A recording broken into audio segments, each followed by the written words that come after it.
I'm Brittany Lewis with Forbes Breaking News. At Thursday's House Judiciary Committee hearing, Republican Congressman Matt Gaetz questioned Homeland Security Secretary Alejandro Mayorkas on whether he has a plan to remove the 1.2 million undocumented border crossers estimated to have entered the United States last year.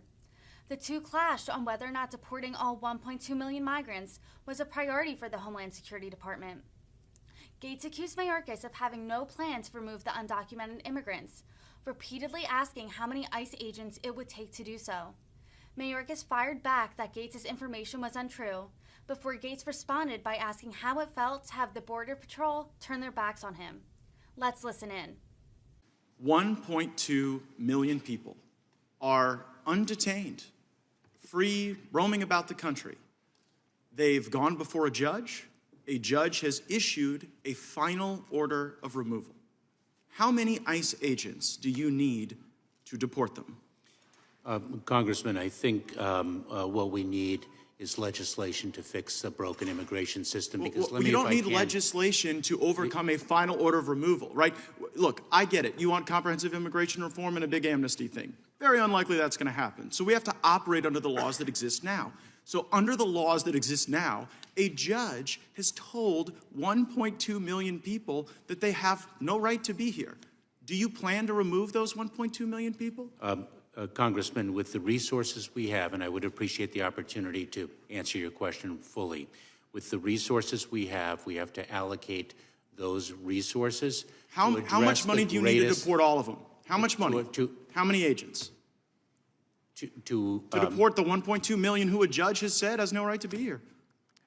Congressman, there are a number of questions that your question raises with respect to whether all of those individuals actually have been given due process. No, they have. Yes, these are the people who've had the due process, okay? And here's the point.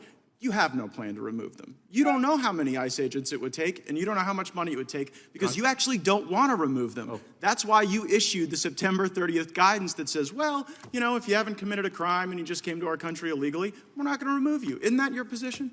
No, it isn't, Congressman. Not at all. Well, then what is your plan to remove the 1.2 million? Let me, if I may. Do you have one? Yes, we do. If I may, Congressman, as a former prosecutor, let me ask you a question. If one has a finite amount of resources and one has a finite number of hours, and one has a choice of removing 20 shoplifters or 3 fugitive armed bank robbers, how would you spend your time? Well, I know how you've spent yours. I know how you've spent yours by decreasing by 48% the number of criminals you arrest, by deporting 63% fewer convicted criminals. You have the lowest deportation rate in the history of the department, right? Your data that you cite is misleading. No, it's your data. This is actually what your own agency is reporting. So do you think that it just might be the case that one reason that we will encounter the highest number of illegal immigrations in our nation's history this month and next month, because everybody knows that even if they come here, even if they go through the removal procedures, even if a judge issues a final order, you still think there might be more due process, and you have no plan to remove them. And then when I ask you what the plan is, you say, oh, well, resources, I got to make finite decisions. I go back to my first question.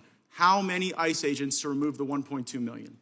Congressman, I'd be pleased to provide you with a resourcing data subsequent to this hearing, if I may. And I think it's telling that I think it's telling that you got plans for pronouns and you got plans for misinformation. But when it comes to the plan to remove the people that have had due process, you don't have one at all. Now, 800,000 people have encountered your CBP agents, and those folks have been released into the country. Like, some of those people are going to commit crimes, aren't they?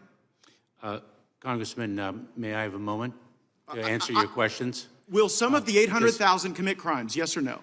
Undoubtedly. Undoubtedly. And so the Americans who are the victims of the crimes for the people that you release in the country are collateral damage that you are willing to accept in order to have our border function as a turnstile. You're willing to accept that collateral damage. Congressman, I couldn't disagree with you more. Let me give you, if I can, some data that will actually more than the data. How about this? Well, how did it feel to you when you went to the border and the Border Patrol agents turned their back on you? One Border Patrol agent turned his back on me, and I addressed that as was only one? the leader of the Department of Homeland Security.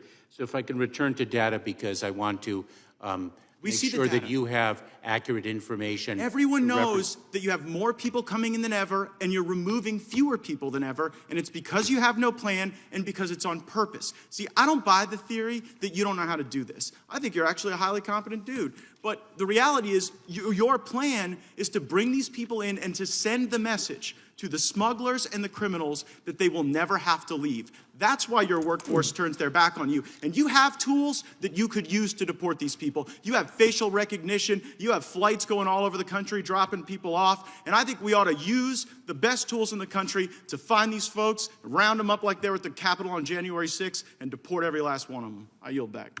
Gentleman yields back. Ms. Bass. Congressman, may I have a moment to answer No. a question? No, he didn't ask a question. Ms. Bass. Thank you, Mr. Chairman, and thank you, Mr. Secretary. I want to especially point out your patience for putting up with all of the theatrics. I want to echo what Chairman Nadler has already stated about your efforts to reunify children with their families. The last